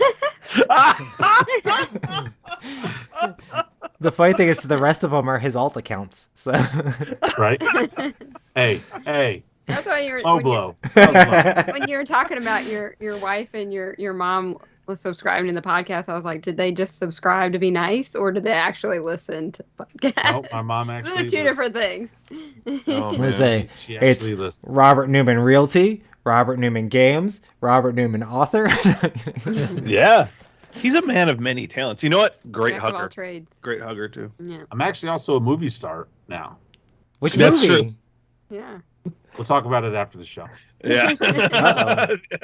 Wait, that kind of movie? Yeah. Only No. Rob's. Only Rob's. No. Oh. No. I mean, that Courtney kind of- did accuse him of whipping it out earlier. I know All of my we don't clothes stay on. have a He said it, not Patreon me. anymore, but Rob, I didn't realize times were that hard. Well, interest rates at 8.5%. You do what you got to do for your family. It's true. Did you say you're in the top 8% of all creators on the platform? Anyway. Yeah, I guess we've kind of culled this topic to death. This is a great place to I stop. think the we've show. called it. I think Exactly. Great place to We've end. called Marlo and Rob's mom off the show if they were actually listening. That's what we've called. Apologies. Yeah. No, she doesn't listen live, but she does listen. I love you, Marlo. We've come to no conclusions. So, yeah. Yeah, I wish we could get rid of more games. Culling board games is like Hydra. If you cut off one game, 2 games will go in its place. Take its place. Yeah. The moral of the Very story true. is you're Buy more only going to have shows. tomorrow. Yep. Or just don't do a podcast. I was really good until I started doing the podcast again. And since the show has started, I bought like close to 50 games. But you're playing more games too, though. It's so dumb, though. It's But terrible. you're playing more games. I get that. You're Still, having fun. It's fine. I'm going to have to. Flights need to get better. I'm just going to fly down and play with Rob again on weekend. It's impossible, though. Right? Let's do it. Teleport. It's probably $600 for me to fly to y'all still. Dang. Wow. That's crazy. Or we're going to the beach house, or we're going to. Oh yeah, that's the next one, right? That's what I've heard. Actually, it's really not that bad right now. Maybe I will come see you one weekend.